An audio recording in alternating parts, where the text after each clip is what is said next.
కాంగ్రెస్ ఇచ్చిన ఏ ఒక్క హామీని అమలు చేయలేదు అన్నారు కేంద్ర మంత్రి కిషన్ రెడ్డి. పార్టీ ఆఫీసులో రుణమాఫీకి సంబంధించిన కాల్ సెంటర్ ఏర్పాటు చేశామని, రుణమాఫీ కాలేదని రోజు వేల సంఖ్యలో రైతులు కాల్స్ చేస్తున్నారని చెప్పారు. మనం ఒక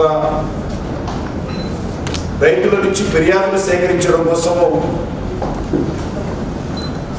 కాల్ సెంటర్ ఒకటి మనం ఏర్పాటు చేస్తే ఆ కాల్ సెంటర్కు ప్రతిరోజు వేలాది మంది రైతులు ఫోన్ చేస్తూ ఉన్నారు. నేను అన్ని రకాలుగా అర్హుణ్ణి, నేను చిన్నకారు రైతును, నాకు 50,000 అప్పు ఉంది, 60,000 అప్పు ఉంది, లక్షణాలు అప్పు ఉంది, కానీ నాకు ఇంతవరకు అప్పు విషయంలో మాట్లాడడానికి కానీ ఏ అధికారి రాలేదు. మేము వెళ్తే ఏ బ్యాంకుకి వెళ్ళినా, ఏ తహసీల్దార్ దగ్గరికి వెళ్ళినా, ఏ కలెక్టర్ దగ్గరికి వెళ్ళినా మాతో మాట్లాడే పరిస్థితి లేదు. మాకు ఈరోజు రుణమాఫీ జరుగుతుందా జరగదా,